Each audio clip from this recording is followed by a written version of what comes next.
gonna try to do this video in just hopefully 3-4 minutes, and I somehow lost my other video that I did. I don't know if I deleted it or what I did to it, or maybe I wasn't recording and I thought I was.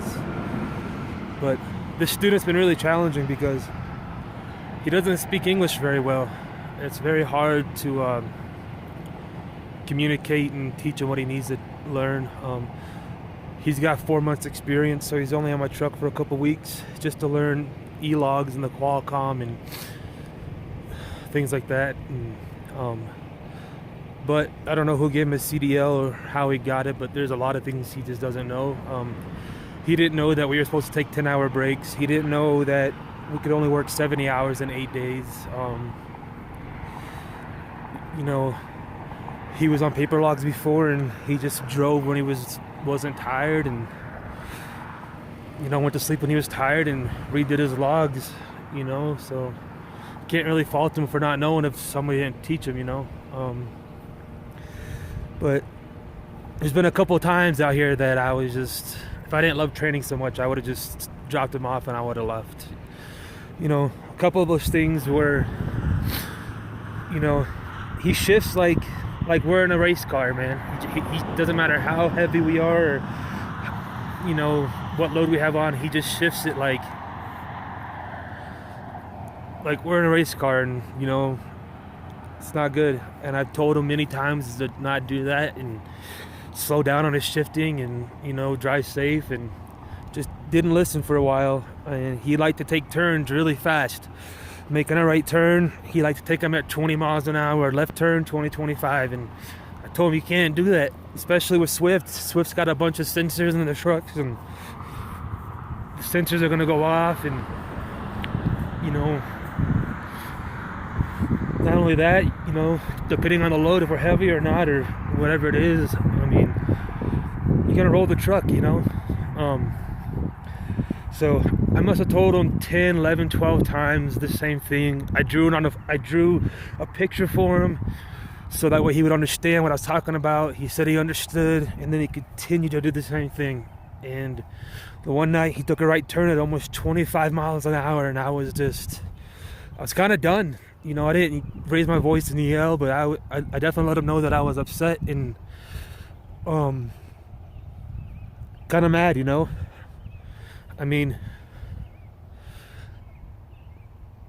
knows enough English to get by. The whole having to speak English to get your CDL and take the test. I don't know who enforces that or what the standards are. I know he knows enough English to get by and do this job. It's just frustrating trying to train with the language barrier.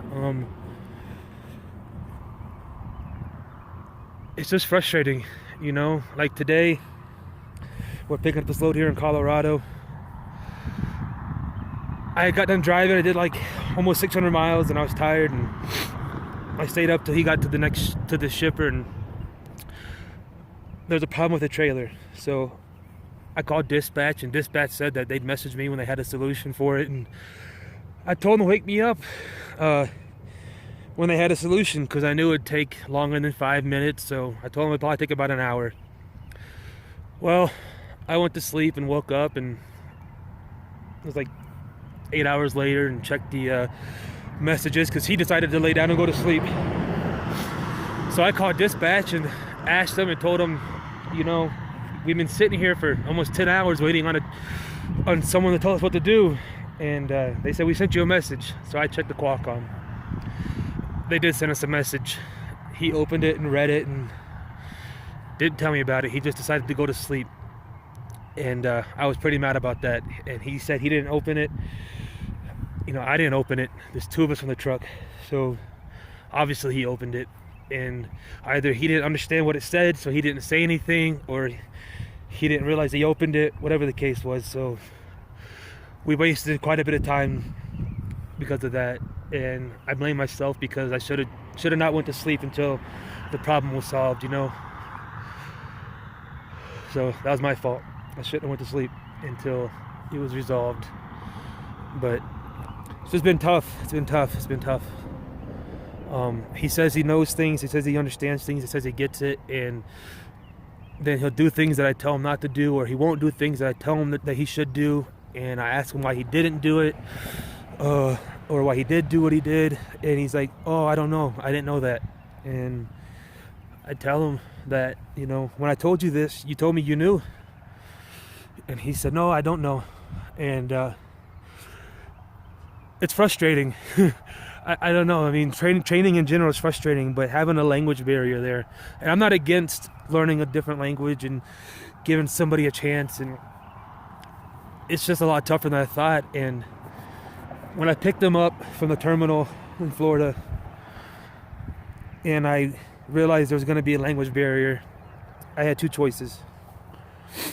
I could have voiced my concern to Swift, to the terminal manager and driver services, and they would have probably put the guy in somebody else's truck. Or I could take him in my truck and train him. Now, the reason why I decided to take him in my truck is because I know personally, myself, I would train him better than anybody out there. I know I have patience. I can understand the language barrier,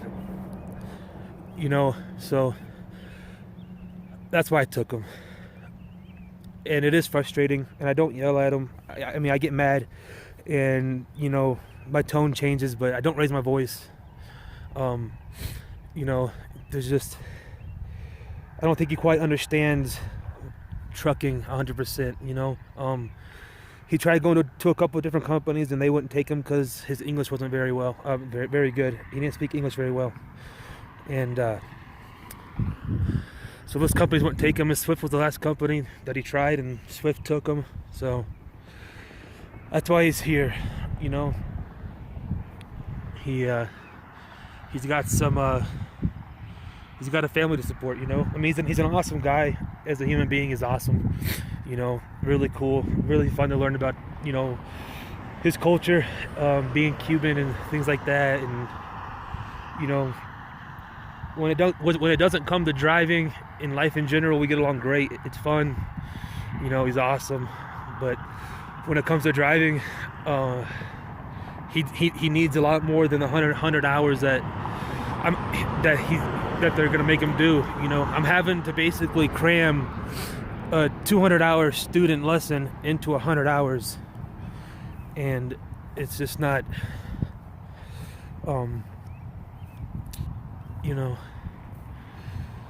it's not easy. When he backs up a truck, he doesn't like to get out and look, even though I ask him. It's just a lot. The other day I was just really upset. The other day I was about done when he took that turn at 25 miles an hour, a right turn at 25 miles an hour. Thankfully we were empty. Thankfully nobody else is turning from the left to get onto the interstate.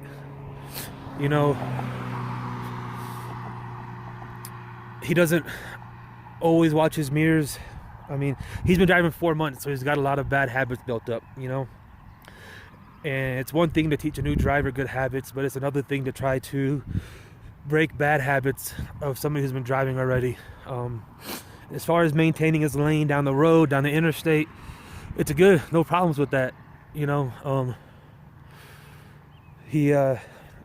likes to drive pretty slow, 55. I gotta constantly remind him that the loads we're on are tight and when it's possible, and he needs to go 62, which is what the truck does max, is 62, But definitely a learning experience for me. Definitely has taught me a lot more patience. So right now we're in Colorado, just left Denver. We're headed to San Diego. It's like 34 degrees out here, and I'm in a t-shirt, and feels kind of good though. So that's that. There were some other things he did that I can't remember right now that really just got me going.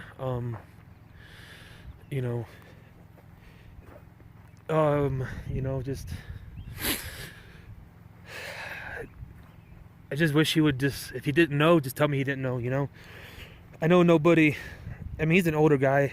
I don't know, he's probably in his late 30s, maybe early 40s, I'm not sure. But nobody likes to be told what to do. Nobody likes to be trained, you know, when you have some experience. But he's not as good as he thinks he is. A lot of things he still has to work on before he gets off my truck, but he's pretty much done now. We've only got a couple days left, and I'll voice my concerns and fill out the paperwork Swift gives me, but ultimately it's up to Swift whether or not to put him in a truck, and you know, it'll go from there. And the hardest thing about it right now is when you're at Swift, when you're team driving with the student, you have to do 50 hours with the student when the trainer's in the front seat, and then if the student's good enough, you can opt to go do T-miles. Well, doing T-miles, he doesn't quite understand that he's still a student. He still gets paid by the student wages, which is students get paid hourly. They get paid a certain amount behind the wheel. I mean, behind the wheel while they're driving. Then they get paid a different amount when they're on duty, as far as just at customers, doing their pre-trip, scaling their load, fueling, all that. So he, just like every student I've had before, he's just really upset that, you know, his checks aren't bigger, you know. But if he were to just went on his own without doing this training, he wouldn't be making nearly as much as he's making now. He wouldn't know what to do, you know. So that's it. That's that. If you have any questions, feel free to leave them down in the comments and tell me what you think. And that's that. I'm not gonna edit this video. However it sounds. However it came out, because it's cold, and I just wanted to do this video real quick because I lost my other ones. Have a good day.